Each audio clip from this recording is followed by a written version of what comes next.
ఉన్న బంగారాన్ని విడిపించి ఆ రోజు ఆన్లైన్ రేటుకే మేము కొంటాం. Sharma gold company. తతో యుద్ధ పరిశ్రాంతం సమరే చింతయా స్థితం రావణం జాగ్రతో దృష్ట్యా యుద్ధాయ సముపస్థితం దైవతేశ్చ సమాగమ్య ద్రష్టుమభ్యాగతో రణం ఉపాగమ్య భవిద్రామ మగస్త్యో భగవాన్ ఋషిః రామ రామ మహాబాహో శృణు గుహ్యం సనాతనం येन सर्वान् नरीन् वत्सा समरे विजयिष्यसि आदित्यहृदयं पुण्यं सर्वशत्रुविनाशनं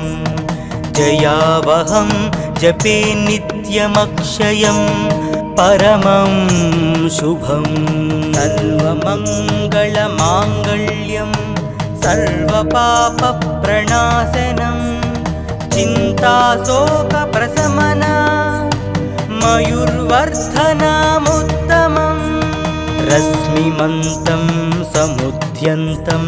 देवासुर नमस्कृतं पूजयस्व विवस्वन्तं भास्करं भुवनेश्वरं सर्वदेवतात्मको हेश तेजस्वी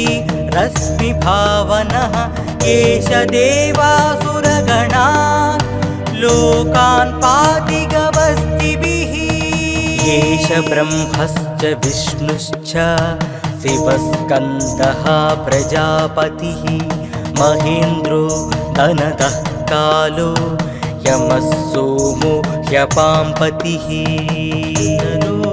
वसवः सान्ध्या हस्विनौ मारुतो मनुः वायुर्वह्नि प्रजाः प्राणा ऋतुकर्ता प्रभाकरः आदित्यः सविता सूर्याः खगः पूषा गपस्तिमान् सुवर्णसदृशो भानुः सुवर्णरेता दिवाकरः हरिद्वसा सहस्रार्ची सप्तसप्तिर्मरीचिमान् तिमिरोन्मथन शम्भु सप्ताष्टमार्ताण्डां सुमान् हिरण्यगर्भशिशिरसप्तनो भास्करो रविः अग्निगर्भोदितेः पुत्रा शङ्कः शिशिरनाशनः व्योमनाथस्तमो वेधी रुक्मजु सामपारगः घनवृष्टिरपामित्रो विन्ध्यावीधिप्लवङ्गमः आतपी मण्डली मृत्युः पिङ्गलः सर्वतापनः रविर्विशो महातेजो रक्तः सर्वभवोद्भवः नक्षत्र ग्रहतारणा मधिपो विश्वभावनः तेजसामपि तेजस्वी द्वादशात्मान् नमोऽस्तु ते नमः पूर्वाय गिरये पश्चिमायाद्रये नमः ज्योतिर्गणानां पतये दिनाधिपतये नमः जयाय जयभद्राय हर्यस्वाय नमो नमः नमो नमः सहस्रांशो आदित्याय नमो नमः नमः उग्राय वीराय सारंगाय नमो नमः नमः पद्मप्रबोधाय मार्ताण्डाय नमो नमः ब्रह्मेशानाच्युतेशाय सूर्यायादित्यवर्चसे भास्वते सर्वभक्षाय रौद्राय वपुषे नमः तमोघ्नाय हिमघ्नाय शत्रुघ्नायामितात्मने कृतघ्नघ्नाय देवाय ज्योतिषां पतये नमः। सप्तचामीकराभाय वह्नये विश्वकर्मणे नमस्तमोभिनिघ्नाय रवये लोकसाक्षिणे। नासायत्येष वैभूतं तथैव सृजति प्रभुः। व्यायत्येष तपत्येष वर्ष्यत्येष गभस्तिभिः। येष सुप्तेषु जाग्रत्ति भूतेषु परिनिष्ठतः। येष चैवाग्निहोत्रं च फलं चैवाग्निहोत्रिणा। वेदाश्च क्रतवश्चैव क्रतूनां फलमेव च। यानि कृत्यानि लोकेषु सर्वयेषु रविः प्रभुः। येन मापत्सु कृत्येषु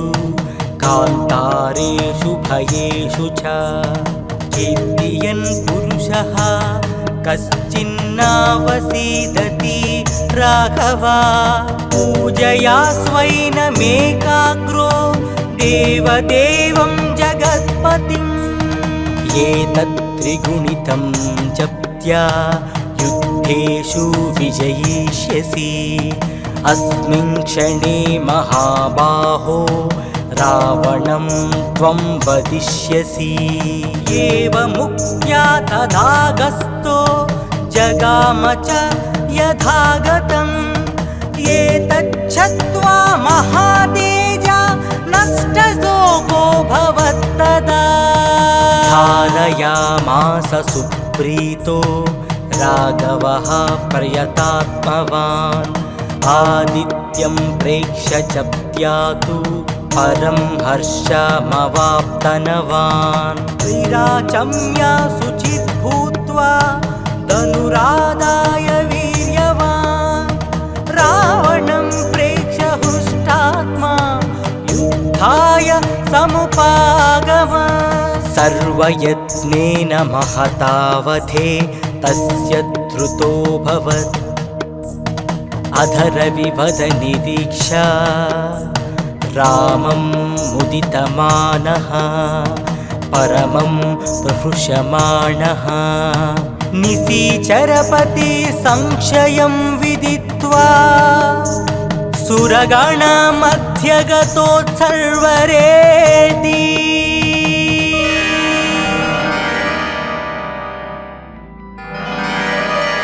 ततो युद्धपरिश्रान्तं समरे चिन्तया स्थितं। रावणं चाग्रतो दृष्ट्या युद्धाय समुपस्थितं। दैवतेश्च समागम्य द्रष्टुमभ्यागतो रणम्। उपागम्य भविद्राम मगस्त्यो भगवान् ऋषिः। राम राम महाबाहो शृणु गुह्यं सनातनं। येन सर्वान् नरीन् वत्सा समरे विजयिष्यसि। आदित्यहृदयं पुण्यं सर्वशत्रुविनाशनं। जयावहं जपे नित्यमक्षयं परमं शुभं। सर्वमङ्गलमाङ्गल्यं सर्वपापप्रणाशनं। चिन्ताशोकप्रशमना मयूर्वर्धनमुत्तमम्। रश्मिमन्तं समुद्यन्तं देवासुर नमस्कृतं। पूजयस्व विवस्वन्तं भास्करं भुवनेश्वरं। सर्वदेवतात्मको हेश तेजस्वी रश्मिभावनः। एष देवासुरगणा लोकान् पाति गवस्तिभिः। एष ब्रह्मश्च विष्णुश्च शिवस्कन्दः प्रजापतिः। महेन्द्रो धनदः कालो यमः सोमो ह्यपां पतिः। वसवः सान्ध्या हस्विनौ मारुतो मनुः वायुर्वह्नि प्रजाः प्राणा ऋतुकर्ता प्रभाकरः आदित्यः सविता सूर्याः खगः पूषा गभस्तिमान् सुवर्णसदृशो भानुः सुवर्णरेता दिवाकरः हरिद्वसा सहस्रार्ची सप्तसप्तिर्मरीचिमान् तिमिरोन्मथन शम्भु सप्ताष्टमार्ताण्डां सुमान् हिरण्यगर्भशिशिरसप्तनो भास्करो रविः अग्निगर्भोदितेः पुत्रा शङ्कः शिशिरनाशनः व्योमनादस्तमो वेधी रुक्मजु सामपारगः घनवृष्टिरपामित्रो विन्ध्यावीधिप्लवङ्गमः आतपी मण्डली मृत्युः पिङ्गलः सर्वतापनः रविर्विशो महातेजो रक्तः सर्वभवोद्भवः नक्षत्रग्रहतारणा मधिपो विश्वभावनः तेजसामपि तेजस्वी द्वादशात्मा नमोऽस्तु ते नमः पूर्वाय गिरये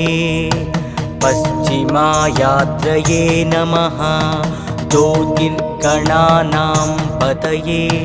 दिनाधिपतये नमः जयाय जयभद्राय हर्यस्वाय नमो नमः नमो नमः सहस्रांशो आदित्याय नमो नमः नमः उग्राय वीराय सारंगाय नमो नमः नमः पद्मप्रबोधाय मार्ताण्डाय नमो नमः ब्रह्मेशानाच्युतेशाय सूर्यायादित्यवर्चसे भास्वते सर्वभक्षाय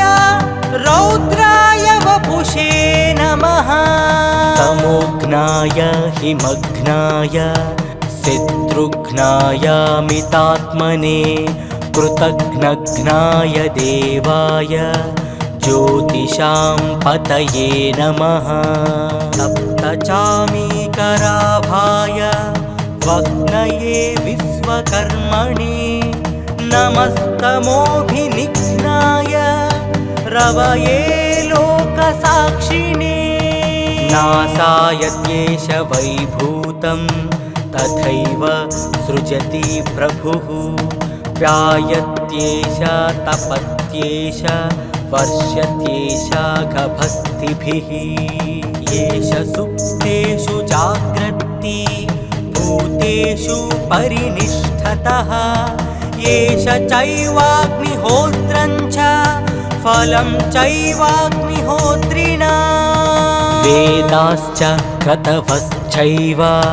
क्रतूनां फलमेव च यानि कृत्यानि लोकेषु सर्वयेषु रविः प्रभुः येन मापत्सु कृत्येषु कान्तारेषु भयेषु च कीर्तियन् पुरुषः कश्चिन्नावसीदति राघवा पूजया स्वैनमेकाग्रो देवदेवं जगत्पतिम् एतत् त्रिगुणितं जप्त्या युद्धेषु विजयिष्यसि अस्मिन् क्षणे महाबाहो रावणं त्वं वदिष्यसि एवमुक्त्या तदागस्तो जगाम च यथागतम् एतच्छ्रुत्वा महातेजा नष्टशोको भवत्तदा धारयामास सुप्रीतो राघवः प्रयतात्मवान् आदित्यं प्रेक्ष्य जप्त्या तु परं हर्षमवाप्तनवान् त्रिराचम्य शुचिर्भूत्वा धनुरादाय वीर्यवान् रावणं प्रेक्ष्य हृष्टात्मा युद्धाय समुपागमः सर्वयत्नेन महतावधे तस्य धृतोऽभवत् अधरविवदनिरीक्षा रामं मुदितमानः परमं प्रहृष्यमाणः निशिचरपति संशयं विदित्वा सुरगणमध्यगतोत्सर्वरेति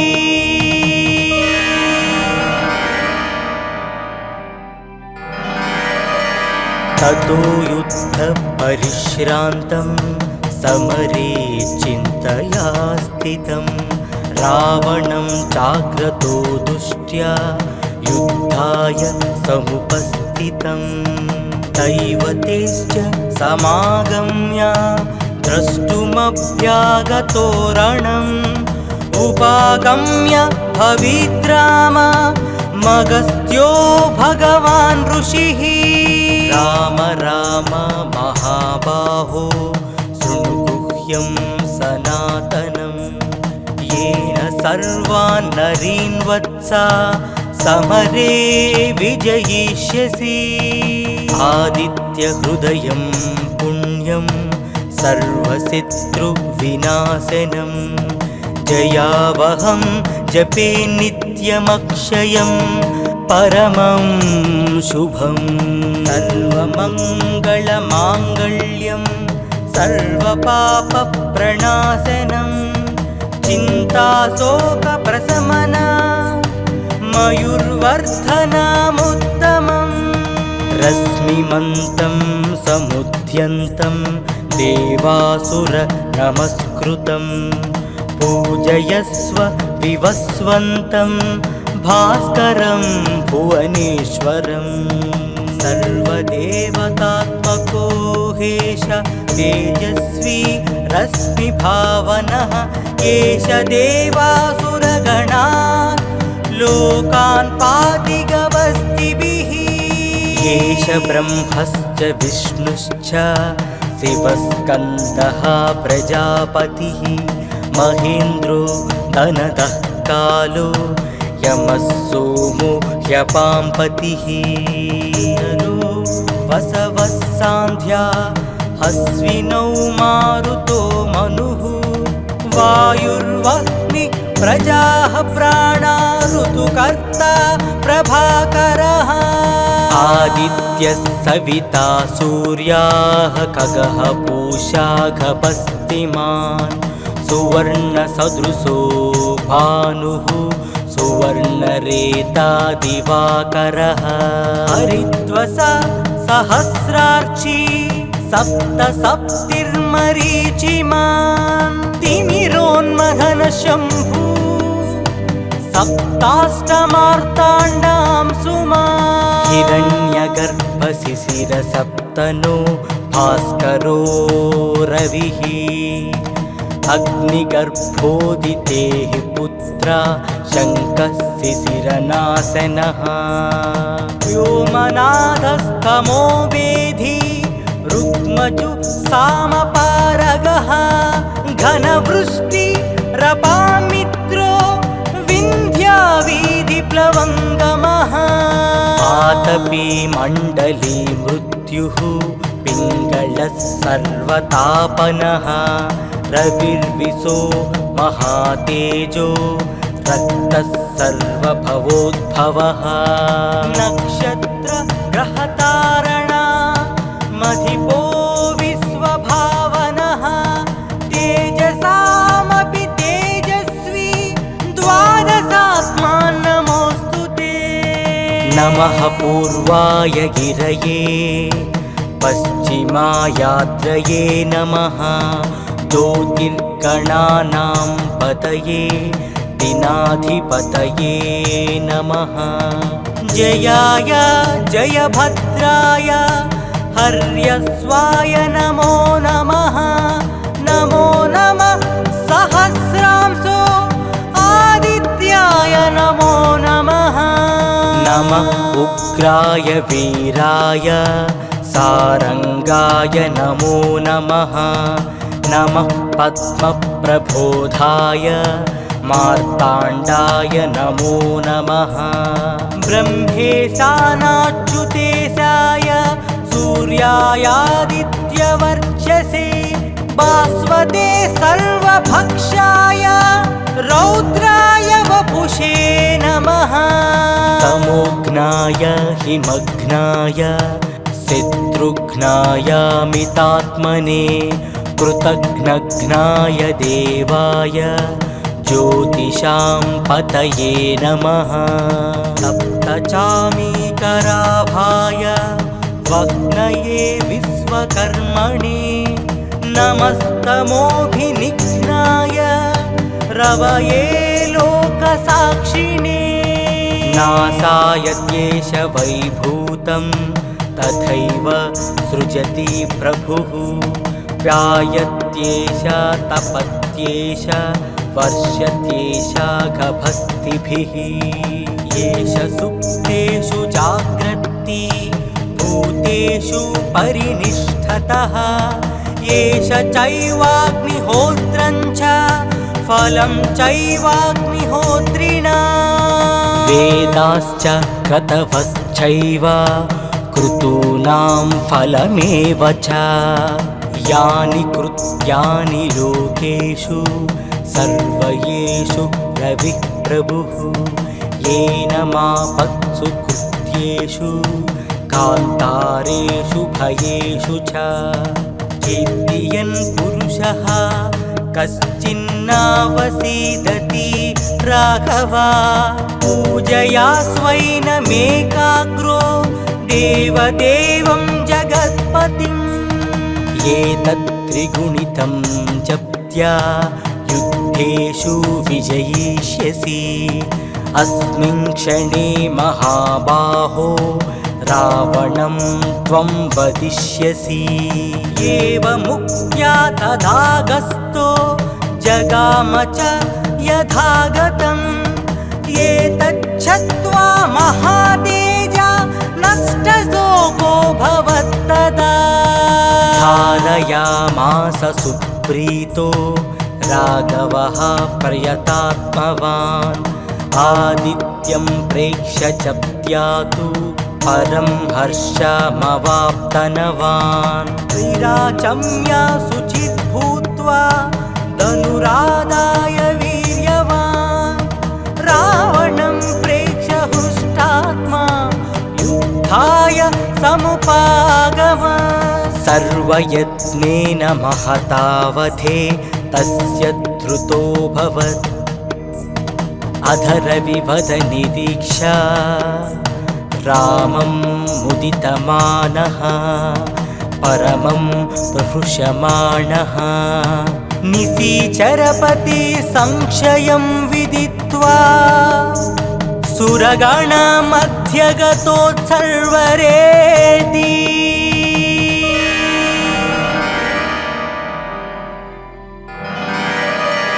ततो युद्धपरिश्रान्तं समरे चिन्तया स्थितं रावणं चाग्रतो दुष्ट्या युद्धाय समुपस्थितं दैवतेश्च समागम्य द्रष्टुमभ्यागतो रणम् उपागम्य भविद्राम मगस्त्यो भगवान् ऋषिः राम राम महाबाहो शृणु गुह्यं सनातनं येन सर्वान् नरीन् वत्सा समरे विजयिष्यसि आदित्यहृदयं पुण्यं सर्वशत्रुविनाशनं जयावहं जपे नित्यमक्षयं परमं शुभं सर्वमङ्गलमाङ्गल्यं सर्वपापप्रणाशनं चिन्ताशोकप्रशमना मयूर्वर्धनमुत्तमम् रश्मिमन्तं समुद्यन्तं देवासुर नमस्कृतं पूजयस्व विवस्वन्तं भास्करं भुवनेश्वरं सर्वदेवतात्मको हेश तेजस्वी रश्मिभावनः एष देवासुरगणान् लोकान् पातिगवस्तिभिः एष ब्रह्मश्च विष्णुश्च शिवस्कन्दः प्रजापतिः महेन्द्रो धनदः कालो यमः सोमो ह्यपाम्पतिः वसवः सान्ध्या हस्विनौ मारुतो मनुः वायुर्वह्निः प्रजाः प्राणा ऋतुकर्ता प्रभाकरः आदित्यः सविता सूर्याः खगः पूषा गपस्तिमान् सुवर्णसदृशो भानुः सुवर्णरेता दिवाकरः हरिद्वसा सहस्रार्ची सप्तसप्तिर्मरीचिमान् तिमिरोन्मथन शम्भु सप्ताष्टमार्ताण्डां सुमान् हिरण्यगर्भशिशिरसप्तनो भास्करो रविः अग्निगर्भोदितेः पुत्रा शङ्कः शिशिरनाशनः व्योमनाथस्तमो वेधी रुक्मजु सामपारगः घनवृष्टिरपामित्रो विन्ध्यावीधिप्लवङ्गमः आतपी मण्डली मृत्युः पिङ्गलः सर्वतापनः रविर्विशो महातेजो रक्तः सर्वभवोद्भवः नक्षत्र ग्रहतारणा मधिपो विश्वभावनः तेजसामपि तेजस्वी द्वादशात्मान् नमोऽस्तु ते नमः पूर्वाय गिरये पश्चिमायाद्रये नमः ज्योतिर्गणानां पतये दिनाधिपतये नमः जयाय जयभद्राय हर्यस्वाय नमो नमः नमो नमः सहस्रांशो आदित्याय नमो नमः नमः उग्राय वीराय सारंगाय नमो नमः नमः पद्मप्रबोधाय मार्ताण्डाय नमो नमः ब्रह्मेशानाच्युतेशाय सूर्यायादित्यवर्चसे भास्वते सर्वभक्षाय रौद्राय वपुषे नमः तमोघ्नाय हिमघ्नाय शत्रुघ्नायामितात्मने कृतघ्नघ्नाय देवाय ज्योतिषां पतये नमः सप्तचामीकराभाय वग्नये विश्वकर्मणे नमस्तमोभिनिघ्नाय रवये लोकसाक्षिणे नासाय क्लेश वैभूतं तथैव सृजति प्रभुः व्यायत्येष तपत्येष वर्ष्यत्येष गभस्तिभिः येष सुप्तेषु जाग्रत्ति भूतेषु परिनिष्ठतः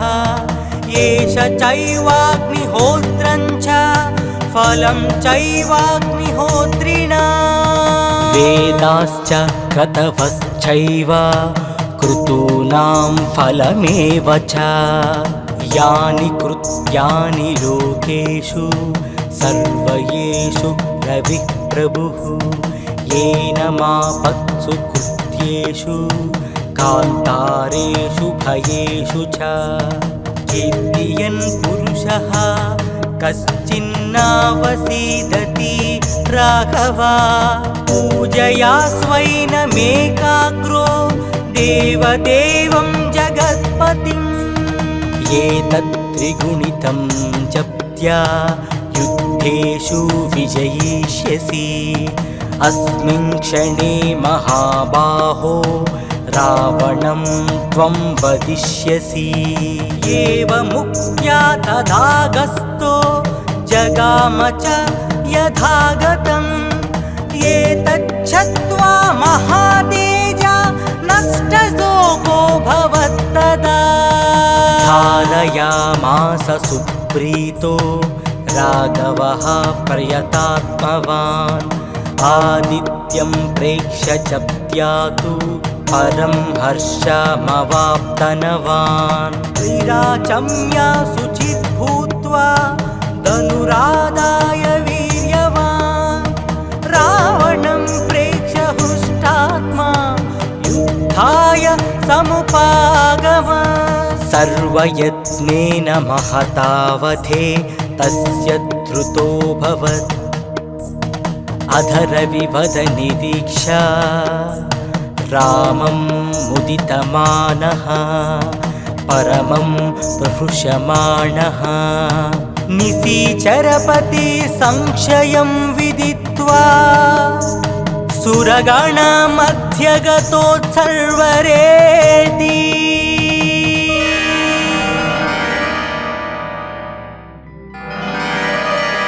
ततो युद्धपरिश्रान्तं समरे चिन्तया स्थितं रावणं चाग्रतो दुष्ट्या युद्धाय समुपस्थितं दैवतेश्च समागम्य द्रष्टुमभ्यागतो रणम् उपागम्य भविद्राम मगस्त्यो भगवान् ऋषिः राम राम महाबाहो शृणु गुह्यं सनातनम् येन सर्वान् नरीन् वत्सा समरे विजयिष्यसि आदित्यहृदयं पुण्यं सर्वशत्रुविनाशनं जयावहं जपे नित्यमक्षयं परमं शुभं सर्वमङ्गलमाङ्गल्यं सर्वपापप्रणाशनं चिन्ताशोकप्रशमना मयूर्वर्धनमुत्तमम् रश्मिमन्तं समुद्यन्तं देवासुर नमस्कृतं पूजयस्व विवस्वन्तं भास्करं भुवनेश्वरं सर्वदेवतात्मको हेश तेजस्वी रश्मिभावनः एष देवासुरगणा लोकान् पाति गवस्तिभिः एष ब्रह्मश्च विष्णुश्च शिवस्कन्दः प्रजापतिः महेन्द्रो धनदः कालो यमः सोमो ह्यपाम्पतिः वसवः सान्ध्या हस्विनौ मारुतो मनुः वायुर्वह्नि प्रजाः प्राणा ऋतुकर्ता प्रभाकरः आदित्यः सविता सूर्याः खगः पूषा गपस्तिमान् सुवर्णसदृशो भानुः सुवर्णरेता दिवाकरः हरिद्वसा सहस्रार्ची सप्तसप्तिर्मरीचिमान् तिमिरोन्मथन शम्भु सप्ताष्टमार्ताण्डां सुमान् हिरण्यगर्भशिशिरसप्तनो भास्करो रविः अग्निगर्भोदितेः पुत्रा शङ्कः शिशिरनाशनः व्योमनाथस्तमो वेधी रुक्मजु सामपारगः घनवृष्टि रपामित्रो विन्ध्यावीधिप्लवङ्गमः आतपी मण्डली मृत्युः पिङ्गलः सर्वतापनः रविर्विशो महातेजो रक्तः सर्वभवोद्भवः नक्षत्र ग्रहतारणा मधिपो विश्वभावनः तेजसामपि तेजस्वी द्वादशात्मान् नमोऽस्तु ते नमः पूर्वाय गिरये पश्चिमायाद्रये नमः ज्योतिर्गणानां पतये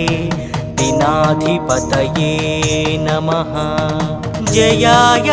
जयभद्राय हर्यस्वाय नमो नमः नमो नमः सहस्रांशो आदित्याय नमो नमः नमः उग्राय वीराय सारंगाय नमो नमः नमः पद्मप्रबोधाय मार्ताण्डाय नमो नमः